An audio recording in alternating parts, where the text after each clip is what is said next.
Hey, what's up guys, Teach over here, got a video today. Wow, so today's video is going to be called something like the Road to Nationals. Okay, I was really thinking about what to call this video, but to be honest, I mean, it doesn't really matter that much. I do apologise for the change in scenery. It is the bathroom of my house. Road to Nationals, basically, I am going to Nationals and it's going to take place on May the 10th and 11th in the UK. Right, which means that it's a couple of days before Primal Origin is released, which means that it's not legal for the main event, so we can disregard anything from Primal Origin, all that broke Madolche bullshit. Then we are including Dragons of Legend, which is coming out tomorrow or something, or maybe today, I don't know. Point is that I can get hold of the cards. I've got a playset of Mathematician. I've got Soul Chargers coming in the post. I've got the whole thing set up, basically. Soul Charge is going to be the big thing for this tournament, right? And it's more or less going to be like, what deck is going to be the best with Soul Charge? And if you find the answer to that question, you know, what deck can utilize Soul Charge in the most consistent and effective way possible, which can beat the other decks but can do it consistently, then you will be able to win a 2-2 tournament in between Dragons of Legend and Primal Origin. What I'm trying to say here is that I'm really struggling to find the perfect deck that I want to take. I was building Geargias, but now that I've been like half testing Soul Charge, it's been okay. It's just a lot of the time it is dead in hand, and you're not really pitching, you're not sending enough stuff to the graveyard because you want to improve your grind game. Stuff like Geargia X, for example, you go Geargia Armor, they don't do anything, you flip it up, you get Accelerator, you Special Accelerator, make Geargia X.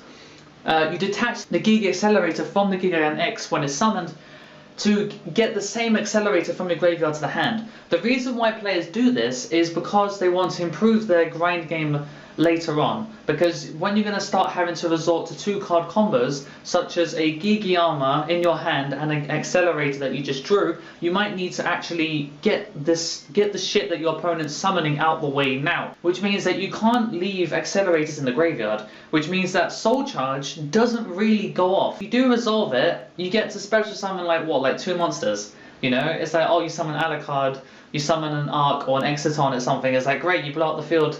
You know, it's like great, you know, but you're not really creating a formidable field. You're just kind of creating some stuff that you're going to do anyway. I mean, is Soul Charge really beneficial for the deck? Not particularly. I mean, like, put it in the same context as something like Monster Reborn in Dragon Rulers back when Dragon Rulers came out.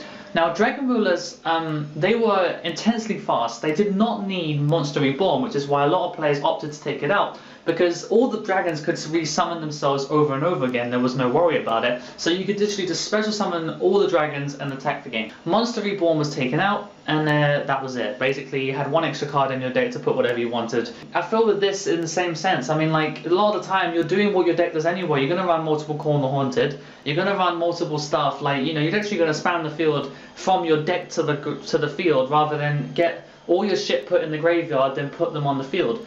This mentality is why I'm turning more towards Dragon Rulers, Mythic Rulers more, really. Now, some players are going to be a bit like, you know, why are you playing Mythic Rulers? You should probably play, you know, fucking Hieratic Rulers. They're way better and way more consistent. It's like, no, actually not really that consistent. They are a two-card combo deck. They can be stopped very easily. You know, if you, literally, if you're playing against like 5 back row and you try and do hieratic shenanigans, you're going to get stopped at the worst possible time. You're going to lose tons of cards, you're going to have nothing to follow up with, and you're going to lose because, you know, going second in hieratics is a piece of shit, right? But with Mythic Rulers, you can go second and you're completely fine. You can actually go on and, you know, do what you need to do, play some really passive play like Card Trooper, or you can do something like Curry Bandit, which is what a lot of players are opting to do now. You just do the tribute, get yourself a card set up for next turn, make sure you start baiting out stuff, you know. That's doable. With Hieratics, if you fuck up the first time, it's over. Okay, there's not much follow-up unless you use Hieratic Seal of the Ashes to start putting things back. But as soon as they banish that normal dragon, as soon as they just debunk something, or at least they Black Horn of Heaven your hieratic summon, a lot of the time you fucked yourself over and you can't do anything. And that is the reason why I can't play hieratic rulers for a large tournament. I just don't feel like it's good enough, and I feel like Soul Charge doesn't contribute much to the deck because a lot of the time you're just kind of blurting out from your hand rather than sending everything to the graveyard. So this is why I'm coming to Mythic Rulers. Now, I'm wondering whether or not Soul Charge really is effective enough of a card to warrant playing a deck like Mythic Rulers, which is at the moment, in my personal like playtesting, it's a lot more inconsistent than Geargia, right? And Geargia is by far one of the most consistent decks next to Bujin, even though everyone's going to brick with Bujins at some point. But most of the time, Bujins tend to go off, you know, and if you can beat the Bujin, the typical Bujin setup, which is, you know, tanky Bujin, Yamato, and then you send something. If you can break that lock every time, you will beat Bujins every time because it's so autopilot. But what are we saying from this? We're saying from this that Mythic rulers with Soul Charge is actually really effective. For instance, you can just go Dragon Shrine, send Blue Eyes White Dragon. Oh, you can send another dragon type now. Send a White Stone of Legend, get yourself a Blue Eyes. Now you've got a trading target in your hand, and then you activate Soul Charge, make Azure Eyes Silver Dragon, a 3000 defense wall, which costs you 2000 life points, but only one card in hand, and you actually replace that card of Soul Charge with a Blue Eyes. So it's actually a free 3000 beat stick, which can't be destroyed by card effects or targeted.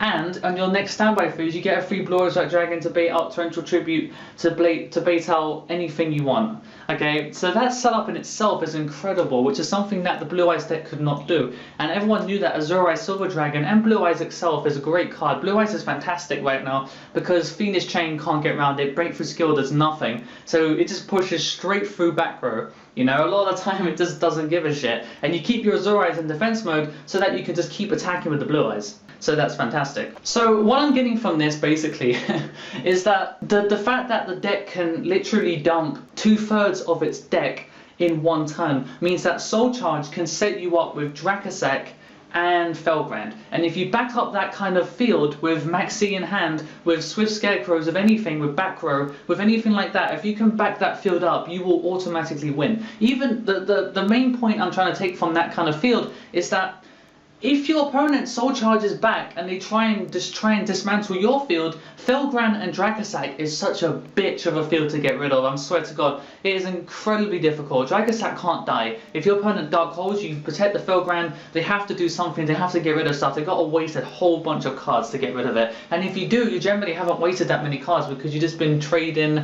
cards of consonants, more trading, more cards of consonants, Dragon Shrine, Flawless Burial, burying stuff, putting stuff back in with Burrow from a different dimension. The whole deck itself, if you get it running at the beginning, Soul Charge is instantly live and you instantly set up a fantastic field. You know, it's just really that good. And obviously all these cards, there's Azure Eyes, there's all dragons, so you literally just get to keep going. The reason why I've been talking about this deck more than Geargia's for this video is the reason it's like Soul Charge is now putting decks that can spam the fuck out of big monsters, it's putting them ahead of decks that can't. You know, Geargias are fantastic, they're still really good, but what is Black Horn of Heaven against a card that can special summon 5 monsters in one turn if you really need to? You know, oh, they make Felgrand, oh, it died, okay, make another one, oh shit, I run out of Black Horn of Heavens, I can't do anything, I'm fucking broken, just fucking get my face. You know, that's it, you're done. That's my problem. I feel like the way that Geargias are, you can't really run like a whole bunch of crazy shit, you know? Darkfall is a really great trap card. You might start to see it in large tournaments. A really fantastic card which, when 2 or more monsters are summoned, you can destroy all of them and then they banish stuff from their deck or something. So that's really, really great. But overall, I mean, if Geargias can't rely on that single card to push them through that kind of, through Soul Charge, you know? What I want you guys to do now is comment down below which deck do you feel I should play for Nationals. Okay, I've got both decks pretty much made by now, extra deck included. I'm just basically deciding which one of these is most effective with Soul Charge in a Soul Charge format, you know, and obviously which deck has a better matchup against other decks with Soul Charge, Mathematician, Curry Bandit, Wiretap all existing. Thank you guys for watching. Don't forget to like, comment, subscribe, and definitely do subscribe. I don't know where the button is, it should be down there somewhere. Click it if you haven't subscribed already. Thank you guys for watching, and until next time, the Thetcglover is out.